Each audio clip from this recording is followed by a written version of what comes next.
Hello and welcome to the 3600, our new podcast where we talk nonsense about comic books, comic book movies, comic book TV shows for around 3600 seconds. My name's Owen and with me is Dean, and the idiot in the corner there is our intern Jamie. Hola. Don't speak. So, this week the Spiderman trailer came out, Spiderman Far From New York. Dean, how many times have you seen it? Yeah, look, I've seen it about 16 times that I want to speak of, and I see you have like about 3 pages of notes there. I've been through it. The first thing that I saw on the trailer, and I noticed big time, is half the movie not in New York. Yeah. And I'm not too sure about that. New York is a major character for Spider-Man, especially in Spider-Man movies, especially in the comics as well. And even this year with the video game, if you took New York out of that video game, it wouldn't be my game of the year. Where would you swing? Yeah, exactly. Where would you swing? Where would you swing? But look, hasn't it been done? Like, Spider-Man in New York has been done. Everybody's done it. Tobey Maguire, Andrew Garfield, everybody's done it. Back to the very originals. Now look, I guess Parker did it. He did. You don't speak.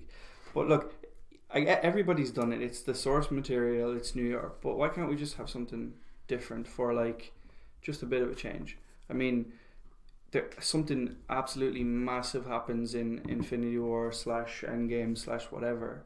So, you know, these things, maybe going back to New York right after all this happens is probably not the best idea. Maybe a little break. You know, some people need a break. Where would you like to see it? Where would I like to see him? Colombia. Where the hell is he going to swing in Colombia? I don't know. Next season of Narcos. Narcos Spiderman. Narcos Spiderman. Yeah, but look, it's something. It's new, different. Marvel probably haven't been afraid to make some risky changes. So let's see how it goes. I don't know. But look, if the thing fails, look, they can have a spin-off out of it, like Happy in May, Marvel's first rom-com movie. Happy in May or Happy in May, because well, it depends on what audience you want to. Depending on the genre of that, I might play it. Yeah, or I'll just illegally stream it. Exactly. Well, look, yeah, there's a lot of things that could happen from it. You know, it happens. Change is inevitable. We'll reserve judgment on that one until we see it. How about that? Yeah, let's go with that. Let's do that. Yeah. So we talked at length about this on Monday, and you, for some reason, I still don't know why, you think the movie is set before Avengers. I'm saying after, but you still haven't won me over in this argument. Yeah, no, I'm probably not going to win you over in that argument. I think from what I've been reading online is probably that I was wrong. Shock as that may. But look, the movie or the trailer for the movie, the timing of it doesn't make sense. Like, we all seen what happened in Infinity War. We got the snap, and then we got people dropping everywhere, bodies dropping all over the place, and then it's like, oh, we're going on a school tour. You know, like what's that? Well, coming back from the dead, like you'd want to go on a holiday. Oh, so the first thing that you think of when you come back from the dead is that you want to go on a school tour. Yeah, they go to Paris. Mosney, is it? They go to Venice, London. They're nice places. That's some school tour. I got about as far as Mosney before they turned the bus back around. But look, yeah, no, Mosney's still open. No, it's closed off. But look, I'm lost. I've lost this argument. It is obviously after it, as I think has been confirmed by I can't think of the woman's name that runs Sony, or her version of this project. Who shall not be named. Yeah. Okay. I'm not sure why, but yeah, fair enough. She said it's a sequel. Damn, sequel. But look, no, they're not going to put anything for Avengers into the trailer because it's going to spoil the Avengers movie. So it'll be after it. You'll see once Avengers comes out, they'll have another trailer for Spider-Man. There'll be something mentioned like, "Hey, do you remember that time I disintegrated?" Yeah, do you remember that time I died? That was brilliant. That's a good summer. Yeah, but yeah, no, that's fair. Look, I've probably conceded on that one, and it's been confirmed pretty much from what I've seen. So yeah, look, it's obviously a sequel.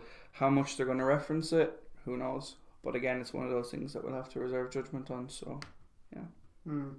What I'm actually looking forward to in this movie is Jake Gyllenhaal is Mysterio in it. Jake Gyllenhaal should be the next Batman as well, but that's a discussion for another video. Different story. But it looks to me like he's a goodie in this movie. Now he wasn't a Nightcrawler. He wasn't, but you're not allowed to speak, so your point's invalid. Keep going on, please. Yeah, it looks like he's a goodie. Comic books, for me, or the ones I've read, he's always been a baddie. Hasn't been a great baddie in all fairness, but is it because if they're doing the kind of thing like with the X-Men kind of reset where they have Jennifer Lawrence now as Mystique, and now Mystique is a goodie and a leader of the team, so are they going just because it's Jake Gyllenhaal that's doing Mysterio, is he now going to be like a goodie or a baddie? The new leader of leader of Nick Fury's boy band group. One Direction superhero version. But no, look, that's an obvious case of smoke and mirrors for the trailer. Like from what I noticed in the trailer, there's about 4 even villains. Or not great villains, but like, oh, you're told this is the villain. But then you see Mysterio drop down with the green smoke and everything. It looks cool. Costume's cool. He says, you don't want any of this. And then, boom, the green laser fake beams that he does. Yeah, that he stole from Doctor Strange. He stole from whoever. But yeah, he's obviously bad. They're obviously just baiting everybody to think that, look, Nick Fury recruited Spider-Man and Mysterio at the same time. And then the big twist reveal is going to be Mysterio as a bad guy. And if anybody is shocked by that, then, you know, that's their own problem. So I'm happy enough. I'm happy enough with that. So, you know, at the start of the trailer, really, the key scene in not the international trailer, now the one that was released first, they called it a teaser, but it was trailer, like 2 minutes 30 seconds long. The longest teaser I've seen. But they kind of start off in a homeless shelter, you know, and then the high five on stage and Happy Hogan giving the check. But it kind of looks like a bit of the Spider-Man PS4 game, which I know you liked very much. Yes, that was my actual game of the year for 2018. Is that not the same game you blended it away though after like a week or I had it finished and I was waiting for the DLC to come out. Yeah, I didn't even play the DLC, but I heard it's good. It's the same. It's good. But you're saying because the game was such a success, they're like, let's take some bits from it. So it can't hurt to throw something that's successful into something that's also been pretty successful. So I can't see it being a problem. But it's just a little kind of a good little homage to the game, which everybody liked. You know, I loved it myself. But it's nice to see. But what I do have a problem with, or do see a problem with, is how's Peter Parker going to get into Europe? How is he going to get into France? His passport has no year on it. It just gives the month and the day, and there's no year for expiration. There's no year of his birth. There's no year of when the passport was you know, when's it valid from? Like, is it going back to, you know, Far From Home, where they said, oh, Far From Home is set before, where they screwed up the time. They screwed up the timeline 8 years later. So now they're not doing any timeline. Yeah, absolutely. Yeah, look, I think obviously, as everybody knows, in the Sokovia Accords, superheroes don't need expiration dates on their passports because they can just fly wherever they want. You could use a boat. Might take some tips off the guys in the news. Yeah. Yeah, but he twitters them. Yeah, no, it's obvious. It's kind of like they're trying to mislead you, maybe to think, oh, is it before or after the end game? But it's a clear indication of what they're doing. It's a very obvious point. It sits there on the screen for a good 3 or 4 seconds. But I tell you what I did like though, right? The best part of it was when he goes into the passport office and he's like, Peter Parker here to pick up a passport, please. And I'm like, that's some good alliteration right there. You know, it's just it's Spider-Man kind of humor style. The thesaurus strikes again. Exactly. But it's like, it's good. I think, you know, but that also kind of contradicts some of the thoughts that you're having. Like, how can he be kind of upbeat and happy after all this stuff that's happened? Like, does that mean there's no major deaths in Endgame? Because that's pretty pointless. Or maybe he doesn't remember it. Maybe the people that are brought back don't remember. Ooh. that's a good point. That Maybe. it could be like, or maybe he's just a very well-adjusted young man. He's very well adjusted. He forgot to pack his Spider-Man suit. Well, he said in the trailer like Europe doesn't need Spider-Man, and why does Europe need Spider-Man? Nick Fury would beg to differ. Yeah, well, look, one of the big points that I've seen, and I can't take credit for it because I did see it on one of the breakdown videos that I was watching. When they are in Venice and you see Ned and Betsy Brand, would I be right in saying that? Betty Brand, Betsy? I don't know. I didn't memorize her name. Yeah. Was she even in the first one?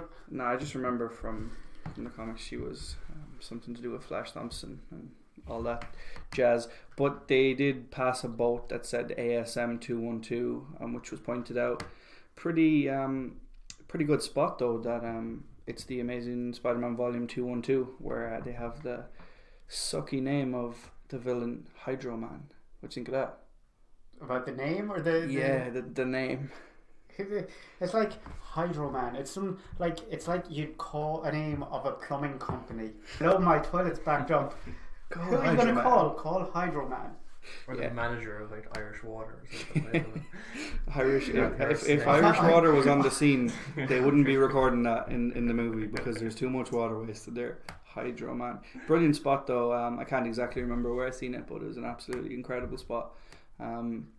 Seems to tie in quite well, as you see later in the trailer. There's a very real Hydro Man that we're coming to fight.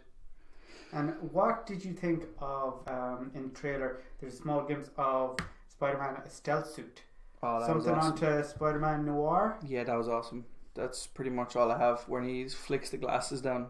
You just goggles. just watch it for that point, and then you freeze it on that point for about 5 minutes, and then awesome. Yeah. There's a lot of things really. I don't really know where they could go with that one, but there's a lot of shady stuff going on. Maybe that can be after he meets Nick Fury. Well, I suppose it would obviously have to be. So Nick Fury gives him the suit. Yeah. So what happened with Iron Spider suit? Did he have to give that back? I suppose the lease expired. Or it rusted, wasn't weather resistant. It lasted in space. Does stuff last in space? Yeah, you might be able to answer there's that no question. oxygen. There's no erosion. There's no erosion on the Iron Spider suit. Well, it seemed to work in space. Maybe it's just not allowed in Europe for some reason. But yeah, no. There's an obvious lack of the cool Iron Spider suit. But again, it's probably because they don't want to give too much away of what happened. Maybe he doesn't want to wear it because something happens to Tony. Maybe he doesn't want to wear it because he doesn't like it and he doesn't want to be rude to Tony. Yeah. Those are really. I still think that once Endgame comes out and it's done, and there'll be a completely different trailer for Spider-Man, completely different footage. It'll be like, do you know sometimes how they release these trailers and you go to the movie and you're expecting this part to be in the movie, but half the trailer isn't in the movie. So yeah, that could happen with this one. Like scenes could be changed and stuff like that. Just this is what would happen if there wasn't an Endgame, or the Infinity War didn't happen, and then Endgame comes out, and then it's completely different trailer, completely different tone and everything. Yeah, but there seems to be a bit of suit hopping in it though, because when he is packing the suit, and there's something on the note, I can't remember what it says. It says it's a note from Aunt May, and it says you almost forgot this, or don't forget this. I think it is what's on it. Two bottles of web fluid in there as well. I don't think that was web fluid. I do not think that was web fluid. Fair play to Spider-Man. Deals. 2 for $150. But yeah, no, and also on the luggage, on the suitcase, when he closes it, it says BFP. So you think an Easter egg for Uncle Ben. Do you think Benjamin Franklin Parker? Do you think eventually is that his actual name? No, That's a powerful name. Do you think eventually we'll get a flashback of Uncle Ben in, or do we need it? I don't know. I don't think we need it. It was like, I remember going to see The Amazing Spider-Man when that came out, and I was sitting there in the cinema, and for half of it, when they were building up, his origin story and stuff like that, the only thing in the back of my mind was, I've seen all this before. So I don't think it's nice to have the little Easter eggs where this was his luggage or stuff like that, but I don't think they need a cameo from Uncle Ben or anything like that. I think it's just going to they've seen it now twice. Yeah, and I think the way they introduced Spider-Man in Civil War, Captain America Civil War, was great because it was just like he was already up and running. We didn't have to go through any origin or anything like that. So yeah, that was it was a pretty good scene when he came into it. Although they did give it away in the trailer, which I thought. Well, I mean, look, everybody was going to go see Civil War anyway, so yeah, it was awesome. It's not like it was like the best comic book movie ever. Yeah, that's your opinion. It was pretty good, but that's my opinion. Yeah, ever. Was it better than Winter Soldier? Once I said ever, I knew I made a mistake. Yeah. Because now all I have is Dark Knight, Winter Soldier. Winter Soldier was awesome, but you see, what I would say about Civil War, and it's the point I make pretty much when I chat to anybody about it, is that like Winter Soldier can be a great movie and it like has really good points. It's pretty dark too, but then you have pretty much all of the Avengers or all of the MCU Avengers fighting each other. That's the dream. Sure, wasn't it nicknamed, or everybody started nicknaming it Avengers 2.5? Yeah, or Royal Rumble 1.5. Royal Rumble, yeah. But no, look, Civil War was a brilliant movie. Spider-Man added to it. I don't think I think the best part was when he was fighting the Winter Soldier. And, he goes, "Oh, that's cool." He punches him with the metal arm. I do think he is the best Spider-Man. I think the guy that plays him, Tom Holland, good guy, all around good guy. But no, I think he's the best fit for it. Like, I did like Spider-Man 2 with Tobey Maguire, but Tobey Maguire never kind of seemed young enough, or like to be in high school. Is that why Tom wins over Tobey? Oh, Tom wins over Tobey, definitely. He looks more the part. Like he has that goofy kind of teen thing down. More believable. He's more believable. Yeah, you had the term friendly neighborhood Spider-Man. You seen Tom Holland in Spider-Man outfit, you'd be like, he does look quite friendly to be fair. And plus, Tom Holland, there's videos of him going to the children's hospitals dressed up in the Spider-Man outfit and doing backflips and he just seems like he genuinely enjoys it. Seems like a genuine nice guy. Yeah. And I think it fits into the character and the comic books as well with him. Just like a nice guy that'll do nice things, like for no monetary gain. It's genuine dude. Yeah, genuine dude. Yeah, like I wasn't a big fan of the actors that played Spider-Man before, but for some reason he just seems to fit. It just seems he's a good fit, and it is. I know I kind of have my reservations about it being outside of New York, but look, Marvel have this thing down to a formula. When was the last bad Marvel movie that you watched? Like Marvel Entertainment? Yeah, I can't think. I've been pretty I suppose like the bias for me is like they can't do anything wrong for me, which is why I would never be any good at reviewing movies. Yeah, because you are like totally Marvel. Yeah, I'm in that world, and that's it. Like, and then with me, are you happy with the current Marvel world though? Would you like it to be like more dark, or what direction would you like it to go in? Well, that's the thing. You see, like it can be anything it wants to be, really, because we've seen in the past that they can do anything really. So let's say you have the like swinging fucking Spider-Man going around the place doing all these things, and it's cool and everybody loves Spider-Man and it's a very happy kind of character. But then you can go and watch something like the Punisher, or even before, maybe not as far, you can see the Winter Soldier when he was brainwashed into Orphan Stark's OLED. That didn't sit too well with Tony. With the other one as well. But they can do these movies and they don't seem out of place. Or I'll preface that again, because the Punisher movie, I didn't like that at all. If I rephrase the question and say, what's best for the Marvel world? Going darker or staying more of the playful but still actiony kind of hero? What's best for the actual brand? No, I'll tell you what, stay the playful. Staying the way they are. Like, it's like they're doing it right. So they're doing it right. Everything's planned out properly, and like they had stuff planned out at least 3 years in advance.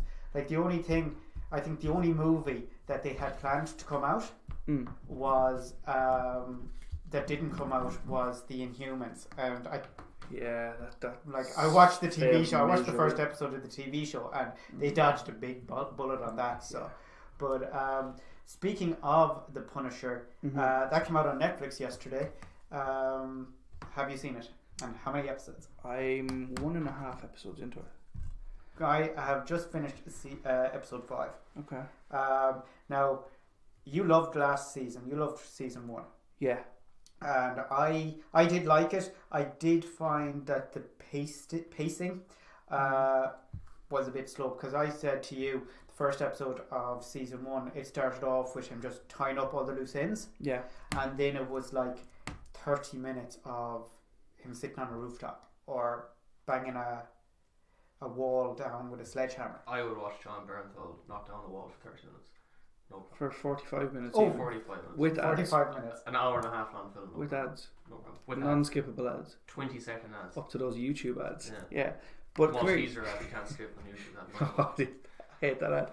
You might be able to answer this for me, right? Because I never really looked into it, because when I took Punisher season 1, it was I was like, oh, I cannot wait to just blast all of these episodes. So I didn't really get the feel for it. Where do we stand in the timeline of him appearing in Daredevil and the Punisher season standalone on Netflix? Because from what I remember, the main scene I remember from Daredevil is where he's in court and he's like, I'm the Punisher, I did this, and I do it again. Yeah. You know, that was so powerful. But then he was taken off, and I can't actually just recall off the top of my head what happened to him. Because in Daredevil season 2, he went to prison. Yeah. He had that awesome prison fight. Yeah, with Wilson Fisk. Wilson Fisk kind of got him to kill the guys and double crossed him, and he had that awesome fight, which was, I think, the best Punisher fight that I've seen. It was just like pure rage, pure him, like. And then because he survived, Fisk got him out of prison, and then Punisher season 2 of Daredevil, it finished up with him on the roof, shooting some of the when he's hand, like, and then have you ever been tired red? Yeah. And cool. Then I think the season 1 is just out a month or so, or 2 months after. So he changes his name to Pete Castiglione, or whatever he called himself. Well, no, he doesn't change the name. Changes the name at the end of season 1 of the Punisher. Does he? They give him the alias in season 1 because Homeland Security, because they help him out, so they fake his death again. And they give him the alias of Pete Castiglione. I can't pronounce that name. An IMF bailout. Yeah. IMF helped him out there and gave him some money. So that's why he's the new name in season 2. Right. Now, I like season 2. It starts off, again, spoilers, people die. Yeah. Lots of people die. Yeah, sorry. But no, it starts off, it's the opening scene for season 2 after the recap is like a little bit of action, gets you pumped up, but then there is a flash forward, isn't it? Yeah, that's a kind of flash forward, and then it goes into the story then of him and how he got to that situation. So it starts off good and ends good, because what I would like to see there is he goes in, you know, the 3 guys outside the car, they're pointing guns at the van, and he's like, my name's Frank Castle. You're probably wondering how I got here. Still frame. Yeah, still frame. Just record scratch. Fourth wall break right there. Just, my name's Frank Castle. You're probably right, but no, I think it's paced a lot better. I've just finished season 5. Did you find the pacing an issue in season 1? In season 1, yeah, because throughout the whole thing. Yeah, because it was like it started off with him tying up the loose ends in episode 1, and then in the end of episode 1 he had decided he bailed out the young guy and went to town on the guys, and I was saying, yeah, this is it. So he's going to situation. Then he's going next one is going to take up from there. Like we have momentum, but then it was. I just thought it was only my opinion. Next 3 or 4 episodes were just a slow burn. There was nothing. But do you think that would be sustainable to have that intensity of action throughout the whole season? Do you think people would be like, oh, it's the same thing every episode, we know what to expect and just fall off it? Well, from what I've seen so far for the first 3 episodes of season 2, there is a bit of action in the first 3 episodes. It's better balanced and it's a slightly bit faster. Episode 4 /5 I found a bit slow, but it's good. I well prefer it like to last year. Like it's no Daredevil season 3, no. But it'd be very hard pressed to beat Daredevil season 3. But this was weird because I actually stayed up to about 3 a.m. watching it last night, and in the back of my head was, am I going to finish it? Is it like by next Friday they have this cancelled? Yeah, that's the worry. But you see, I'm not like, are they cancelling it, or are they just because Disney obviously with the acquisition, a lot of money, Netflix can't use those anymore? So are we saying we can jump straight to the Disney? Like, I'm sure somewhere on whatever they're running, they're going to have a section for Marvel, as long as whatever with their. But I did read that Netflix have signed a contract with another comic book company to start production on TV shows. I think it's the Millerverse. I'm not 100% if it is the Millerverse or not. But there is a show coming out for the Millerverse, but I'm not 100% on it. So I think it is going to be cancelled. I think Disney Plus is going to do their own thing. Yeah. I don't think there's going to be an R-rated Daredevil or Punisher on it, but I think just Netflix are going to look for other means of getting comic book stuff in. So do we just finish the story? Can I jump back to a point we were actually talking about earlier on there? Because we're talking about all these kind of like different, like running parallel but not being actually linked kind of timelines and stuff. Mm-hmm. What's the story? Is there like a multiverse or something going on with the Spiderman? Or what's going on there at the moment? Because there seems to be a lot of stuff that doesn't like add up to a new knowledge like myself. Yeah. Well, multiverse, no. Not yet anyway. But we could. Not in the movies. No. Yeah. In the comics, yeah. In the comics, you had your normal universe, and then you had the Ultimate Universe, where I think they just decided to make changes just for shock and awe. They can do what they want. Yeah. Yeah. But just with the films, I think they're just staying with the one universe for the Marvel films, and that's it. It's actually kind of with DC now with their rebranding, well, I don't think it's a rebranding because they never were officially called the DC Extended Universe, but now they've gone with the Elseworld, or the Worlds of DC. So it's going to be Elseworld.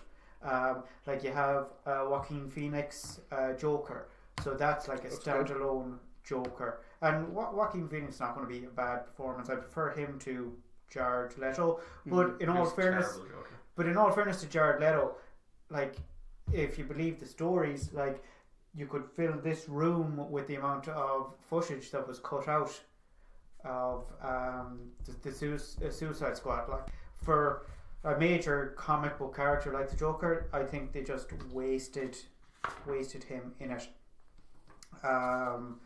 So, you know, I wouldn't rule out Jared Leto. I'd like to you give him a proper chance to see what you're doing, and not have him like in a comic, not a comic book role. He is a comic book role, a cameo role basically.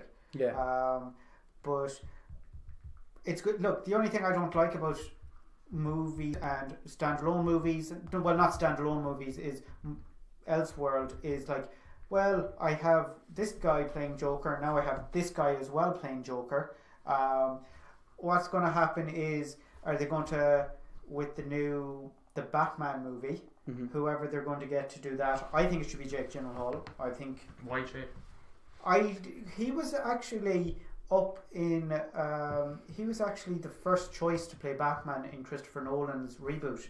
he was their first choice for Batman Begins, and then Christian Bale came in and blew them away with his audition. But like, say for example, this Friday a Batman movie comes out and it has Jake Gyllenhaal in it, and it's very good and he's awesome as it. But then 2 months later there is we'll say Justice League movie coming out, and you have Batfleck. You have Batfleck, right? So you have the 2 movies come out in the same year, and you're like, well, what is it? Okay, so the similar Gotham cities, they look designed similar, but they're set in a different universe or a different. You know, it's just going to. Yeah, it's just going to. Would you like to see things be more accurate and be like, although they might be like slightly different films or slightly different, you know, characters involved? You'd like to see the timeline be like more solidified, one core timeline. I prefer just the one. Me personally, I prefer just the one timeline because it's like. It runs smoothly. It's like Marvel's one timeline. Their movies are kicking it out of the box office. We did have this argument, and you did not like what I had to say because I said that he never likes it. No, he doesn't. He never does. But we had this. We have an influx of comic book movies at the moment. Marvel are doing it the right way, and you'll always have a queue, you know. But then you get other ones, and they just see what Marvel are doing, and then they jump in on the boat. Like, I think, like with Man of Steel, I know it's very divisive. You know, people are going on about the ending. Oh, he doesn't kill people and stuff like that. Or you have some people that love Zack Snyder's work. Other people doesn't like what Zack Snyder do. I think Zack Snyder visually is very good. The cinematography, I mean, like the movies, what he does visually in his movies, is very good. You know, he great at cinematography. He's well able to capture and recreate a picture from the comic books or a scene from a comic book onto the movie. He does look the stereotype of what you'd expect from that character, to be fair. Yeah, he looks like his work. He's a bit dark, but you wouldn't trust him in a dark alley, like. No. Yeah, no disrespect to him. Never mind. But I do. Sound. Look, I like Watchmen. I watch it regularly. A lot of people don't like it. I like it, and you know, I don't think anybody other than Zack Snyder would have been able to film it because even when I read the graphic novel, and I reread it before the movie came out, and I was like, how is anybody going to make this into a movie? And I actually preferred the change that Snyder did in the movie to the ending of the comic book. But I don't think he should have been given the Superman film to do. It was just, he did Man of Steel, and there was supposed to be a Man of Steel 2 before the Batman crossover, and then Justice League, but then they decided to rush it. And then with me and Superman, it was deconstructing the character, trying to do what Christopher Nolan did with his Dark Knight trilogy, but I couldn't see where they were going to start rebuilding Superman back up, and then with Batman vs Superman, I went to the cinema and saw it in the cinema, but when it came out on DVD, I got the ultimate cut, and it improves the story. But then there's scenes there about them. There's one about burning an effigy of Superman, and stuff like that. And it was just because I grew up with Superman. First comics I read was Superman. It was actually in Easton's, and they used to do this. When I was young, we were living in Castle on Heights, so this was like before '92. It was they do like yeah, it's not that long. I wasn't even born in '92. But they used to do this thing every month where it was Batman Batman and Superman comic, and I remember picking it up, and the one that they had picked up, the Superman story in it was the death of Superman. So that was the first comic book that I add something there actually, because I remember myself growing up. Superman used to be like Goku. He was indestructible. He was the number one. He was the big Don, absolutely unstoppable. But anytime I see him in the last couple of years, he always seems to be weak. That's just me, or he doesn't seem to be the same kind of apex predator. Yes, he always was. I I do have a theory that they don't like Superman anymore in TV shows, and why? I don't know. Without going into it, do you think there's some political? Mainly because it's Dean. Dean doesn't like Superman. I don't like Superman. And Dean is trying to get me back into watching the Arrowverse, right? Yes. And because I stopped watching it around when I found out who the bad guy actually was, Salvatore in Flash season 3. I stopped watching Flash then. I kept up with Arrow, and then the only reason I stopped watching Arrow was because I went travelling. But Elseworlds came out, and I said Superman's in it. But just bear with me for a second, because I haven't actually seen it yet. So I had a whole thing in my head. I can't say that now. Okay, but just say this, right? Look, I don't want to watch Supergirl because it just seems forced, and it seems that. Look, I know Superman is in it, but they just kind of seem like they want to just say, that's Superman, but this is our new project, this is Supergirl. Now, I have no problem with her because her powers are incredible, and when I seen her first crossover in the invasion angle in the Arrowverse, there was nothing wrong. The CGI was effective, her character is effective, the way she acts is effective. Everything like that is on point, but I just don't want to sit through a season of something where I'm just forced into opinions about things, because I might think differently about some things, but I've just heard a lot of bad things that it's aimed towards this and this, and it's just not something that would interest me. It would actually put me off watching it because it feels like they're pandering to people. And look, if that's the way you want to go and you want to get your audience into watching it, that's fine, no problems with that. But you don't need to make Superman look bad to have Supergirl look good. Don't take away from the because there's nobody, like, I don't like Superman personally because I've just never got into it. Like, I've tried to watch the movies are fine, but there's something that I don't particularly that doesn't resonate with me, that this person is a god or alien god, whatever, but he's just indestructible. What's the point? Do you know, like, okay, it's that symbol of hope. No, but it's not. But it's what it is. I know what he's saying. But I'm so strong, and there's only one thing that makes me weak. So all the villains and all the bad guys will use that one thing. Okay, that's brilliant. You shoot your lasers. You fly off. You fucking fly around all the place. You work in a newspaper, but you're too good. What we need to do is you need to finish watching Elseworlds, because I have this whole thing about the end of Elseworlds, and it's to do with Superman, and it's like.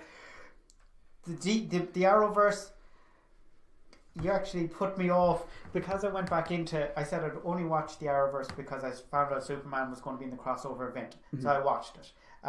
The guy that plays Superman in the Arrowverse, I like him. I think he's good. Yeah. But the way they write the character, and it's like, I don't like Superman, and they make that abundantly clear in it. You need to watch it so we can talk about this more. But from what I know about the Elseworld crossover is that Superman doesn't do anything. He gets beat up and he says a couple of things. He reads a book. Okay, he reads a book. And then he gets beaten up. You see, there's no point. What's the point of that? Why bring...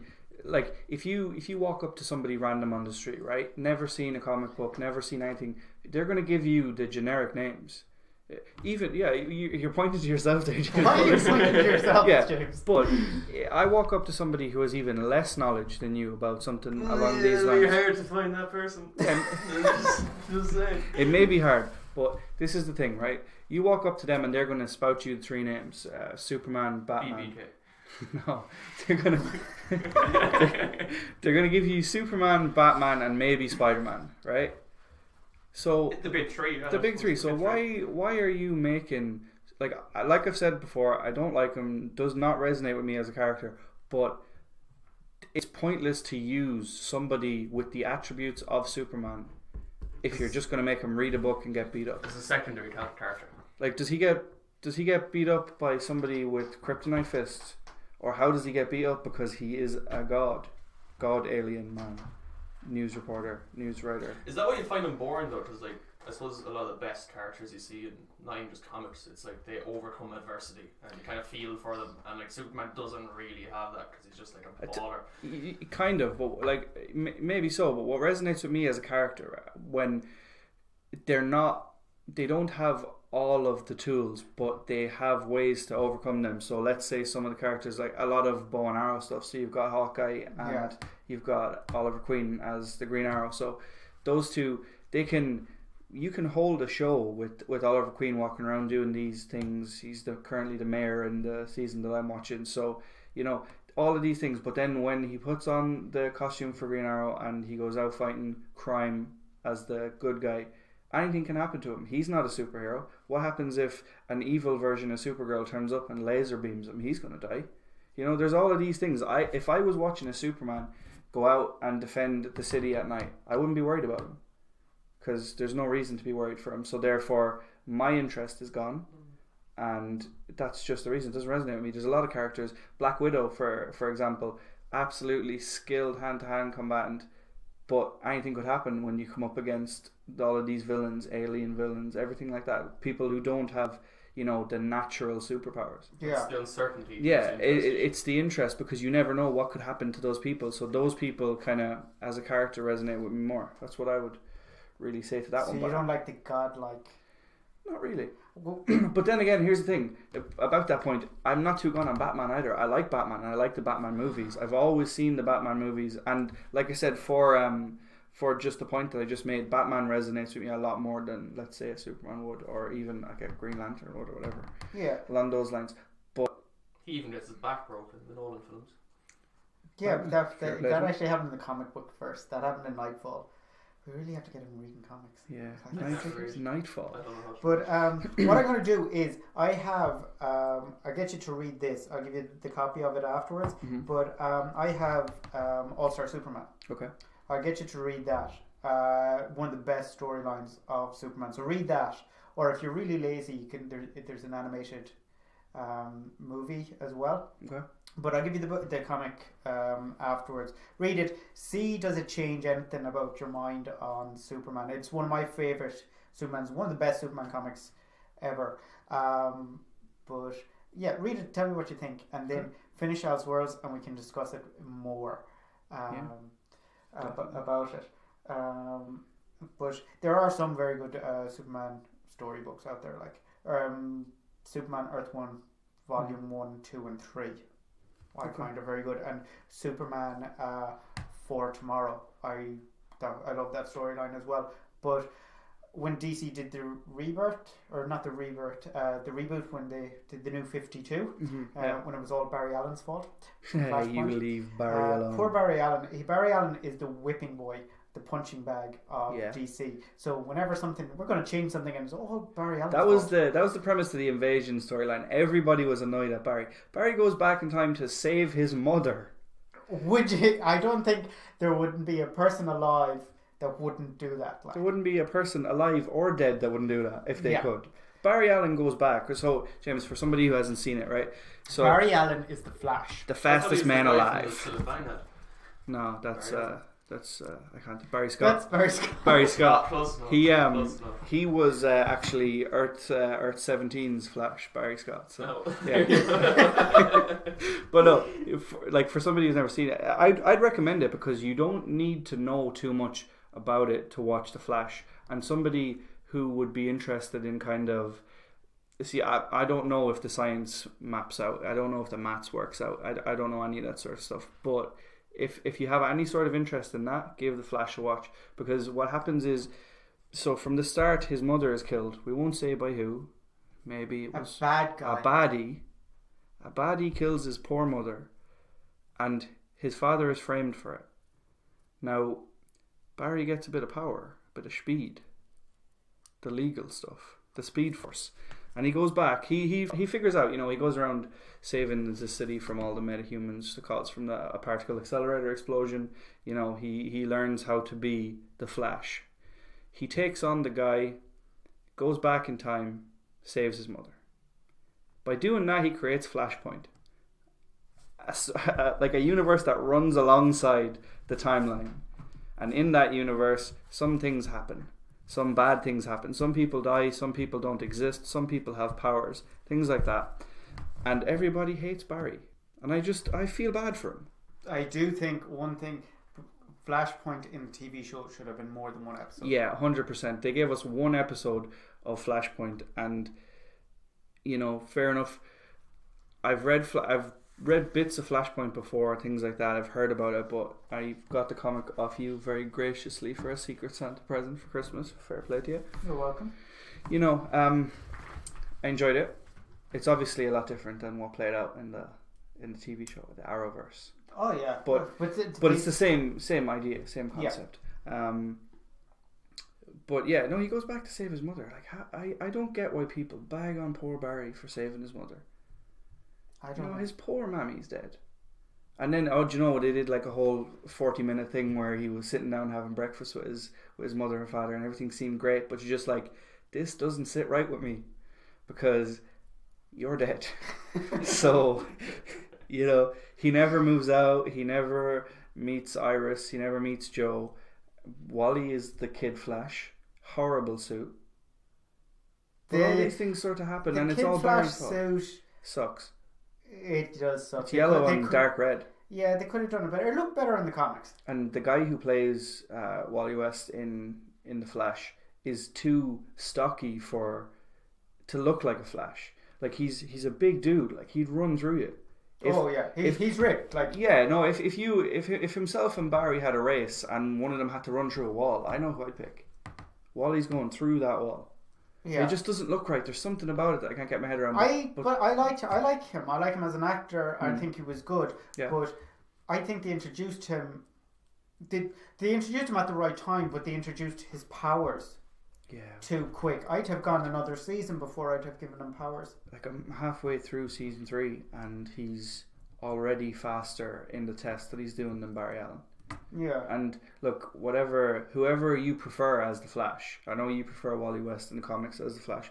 I've maintained many times Barry Allen is the better Flash. But when I started reading, the first was a comic. I think it was Blitz. Was the first Flash one that I read, and it was Wally West. Okay. Yeah, so, well, you're. It's just different. You like if you grow up with a certain character. If you grow up Wally West, yeah, you're kind of used to Wally West. It'd be like if you grew up with McDonald's instead of Supermax. I did. Yeah. Very evidently. Deprived. You're going to prefer McDonald's, like. But yeah, no. The guy was good. Did he moves into Legends of Tomorrow? Wally West. Wally West. No idea. You might have just spoiled it for me, but it's okay. Spoilers. His name is Wally West. Wally West. WW. Oh, here we go. Right there. This grinds my gears. We've got these stupid alliterated names. And you know what? To be fair, I've already done a few today. It's like, we've got Peter Parker. That's a very strong name. It's a strong name, but it's, Jesus, stop with the fucking alliteration. You don't like the... No, it's just too much. Like, okay, Peter Parker's fair enough. He's been in it decades. He's established. I'm obviously not saying change the name, but you don't need to go with a team of everybody having double letter names. Yeah. It's like, what about Miles Morales? No. They should have stopped it. That sounds cool. No. It just rolls off the tongue. They should have stopped it before Sounds like that. an excellent boxer. J. Jonah Jameson. That's the worst. The worst. Pepper Potts. I like Pepper Potts. As a name? As an actor, person. Bruce Banner. Character, even. Bruce Banner. Yes. Yeah. Although, in the 70s TV show, it was called David Banner. David Banner, yeah. Now, see, I know... But, and then you have, obviously, Sue Storm, Reed Richards. Sue Storm, Reed Richards. It's just something that gets on my nerves. I don't know why, because, like, if you're a fan of Marvel or you're a fan of comics, you know this. So I don't know why I would get annoyed about it, but I just do. Something that really kind of... it irks me. That's a good word. Irks. It's a good word. Thesaurus too, if I could read it. You see, I like how the dynamic switched up. Well, we said we're not letting him talk, but he's talking pretty much more than us. But, yeah, look, at least he's not getting paid. He's not getting paid. No. That's not in the contract. But she signed. Yeah, 36-month contract that you will not get out of. One other trailer that I did like that came out this week, yeah. I've only thought about there, John Wick Chapter 3. Parabellum. John Wick. I still have my ticket stub from when I went to see John Wick Chapter 2. Chapter 2. I was going to say it would have been more effective if you said Chapter 1, like, because Chapter 2 was only out last year. It's like I still have a ticket. Chapter 2 was 2 years ago. From 2 years? No way, was it 2 years ago? 2017. Jamie, do your thing. It was 2017. Chapter 2 was out. Okay, but was it like this time 2017? Well, when I saw it was in Australia and it already left cinemas here. Okay. So I saw it February in 17th, 2017. Yeah, so I saw it. It was in the cinemas in Australia in May. Okay. And that's where I saw it. 2 years, mad. I can still remember it, like. Yeah, but look, it's John Wick. I think he'd beat the Punisher in a fight. Ooh. What? Ooh. Why not? Slow down. Might need to look into that a small bit, lads. John Wick would beat the Punisher in a fight. Explain to me. Is this pre-puppy being killed or post-puppy being killed? Everything's post-puppy. Everything's post-puppy. He was a baller before the puppy. Yeah, he was, but we've never seen it. Yeah. You know, we've only seen rage. Yeah. Has the Punisher killed somebody with a pencil? Probably not. Probably. Some stage. Because John Wick is more stylish. He has the suit. It's perfect. It can go to a wedding, dinner, funeral. A multi-purpose suit. With tactical lining. With tactical lining, exactly. Yeah, just looks so better. And actually, that's another thing because I was watching The Punisher last night, and again with season 1, he doesn't wear the suit. Do you know the Punisher skull? Yeah. He has it at the start, and he has it at the end of season 2 or season 1. Season 1, yeah. Yeah, and with season 2, because with the first 5 episodes, he hasn't had it at all. But it makes a slight appearance, but he's not wearing it. But here's the thing about that, right? He uses that when he needs to use it. So it's obviously got some, tactical reasoning behind it. It's a bulletproof vest. Fear. It's a stab-proof vest. It's a pencil-proof vest. A scaremongering tactic. but if you're the Punisher, watching the Punisher, you're going there and you're saying, you're going to have the skull on his chest. And if you go to a movie, actually, and if it doesn't have the skull, it's not going to be worthwhile. I was just thinking that's a fair claim though. Without the skull, it's not worthwhile. But I think. Are you happy letting that slide? No, I'm not happy. The Dolph Lundgren Punisher movie didn't have the skull on it. He didn't have the skull on it, as far as I remember. Fun fact: I didn't know Dolph Lundgren was in Arrow. Yeah, he's actually very good. He played Konstantin Kovar. Yeah, but he's actually very good now. He was pretty good. I was like, because I was looking at it about 2 o'clock in the morning when I was watching it, and I was like, I know that dude from somewhere. He's racking it up. Where is he from? He did the Punisher in the 80s. He did Arrow, and he did Aquaman. Was he in Aquaman? Yeah, he was the king. He was Mira's father. In this movie? In this movie. I haven't seen it yet. Aquaman or Hydro? You have not seen Aquaman? Not Hydro Man, anyway. He sucks. You've not seen Aquaman? I haven't because, I don't know. I don't actually know why I haven't seen it. But sure, I haven't seen Into the Spider-Verse yet. And yeah, but in all fairness, the show times for Into the Spider-Verse is at 6 o'clock and we're working. I'd take a day off to go see Into the Spider-Verse, but I don't want to go see a cartoon movie by myself. Why not? They're awesome. I would be ridiculed. I'd be ruined up the town. 1 ticket for the cartoon, please. Cardi to the cinema, please. Small popcorn and a small Pepsi. Well, it's mad. Well, back to the. Can we settle this? Punisher John Wick. No, we can't. Who's going to win and why? Absolutely not. John Wick. No. Because he can kill people with a pencil. Yes, he can. That's not enough. And he looks cool in a suit. The reason I why. think you should look at loadouts though, because both are the same thing. They've lost everything they cared about. They have nothing else to lose, so they have that. John Wick has his puppy. He has the new dog. He had the new dog. But he's already lost everything Pitbull. he had. It's the same as the Punisher. I think so. Yeah. They're in the same mindset. Both of them have nothing to lose. They'll do anything. So you have to literally start looking at loadouts and stuff like who's going to win that. John Wick. John Wick is like cool. if they fought in Eason's, John Wick's will win that shit.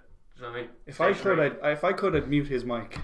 If we could, I look into that. You look into the logistics of that. But you say about the skull. If you're the Punisher and you're actively going around killing people, you're not going to have the thing that identifies you on your chest.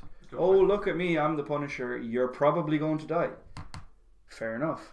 Plus, John Wick will spot that stuff. Like, okay, I think the 2 John Wick movies, right? I tell you, I hated Keanu Reeves in every movie I've seen him in before John Wick. The Matrix sucked. Don't answer that. We don't have time. But here's the thing. I see him cut his mic. Cut his mic. Yeah. No, listen. When I was so hesitant to watch John Wick, and then I bit the bullet, seen it. It was incredible. The action scenes, I even seen a video of him training for the... Unbelievable. Yeah, that was incredible on YouTube. On the shooting range, yeah.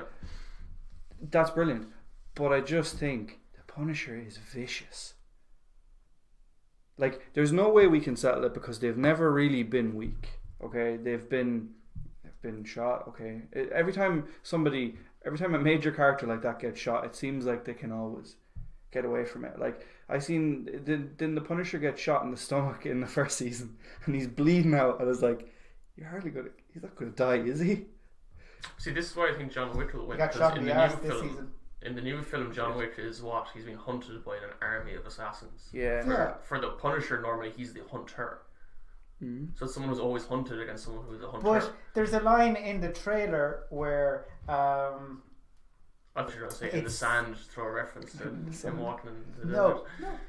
Sometimes a nice leisurely walk in the sand is what you need after killing everybody that's trying to kill you. Yeah. But there's a line in the trailer, but when it says, it goes, like how many million of a bounty is on him, and half of New York is out to get him, and then he goes, I think the odds are kind of fair or something. The odds I'd say the odds are equal. Yeah. So but yeah, I'm actually and you're going to hate me, I'm going to get heaps of comments about this. I'm actually looking forward. We have 20 million in the arena right now. Yeah, I am actually more looking forward to John Wick Chapter 3 more than Spider-Man. And I think that's we should not talk about that ever again. Thank you very much for that horrible point. And you can leave this room. Well, look, it would be worse if I said Endgame. Now, if you said Endgame, that would be Endgame for this whole thing because I'd be gone. What I think we should put it to a poll on Twitter. Put a poll: who'll win between the Punisher or John Wick? And if I'm wrong, we never post it, right? I say John Wick has to. No. So look, we don't even need to go for a poll. I've lost this one. So. Keanu Reeves has bet Agent Smith for God's sake. Tell me what the Punisher's done that's close to Agent Smith. In the TV show now or in the comics? Exactly, there's nothing close. You don't even know. No, John Wick with a full bag stationery and a new Mustang, he wins every time. That's it. That's all I have to say. Well, look, I'll concede defeat this time. However, I don't fully agree with the premise of that. But look, there's 2 versus 1, and that's how democracy works, and we're all about that democracy. So for now. I mean, look, we've covered a bit. We went a bit on the Spider-Man trailer, a bit on the Punisher.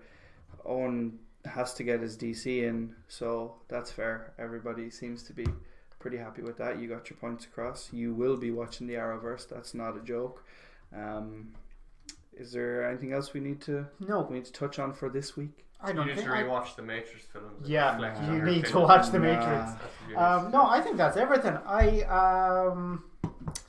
Any suggestions on Superman comic books Dean can read to change his mind on Superman?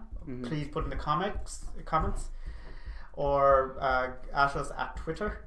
On Twitter. I'm not new. I'm useless. I'm new to Twitter. Sorry, but I think that's everything. So I think that has been about 3,600 seconds.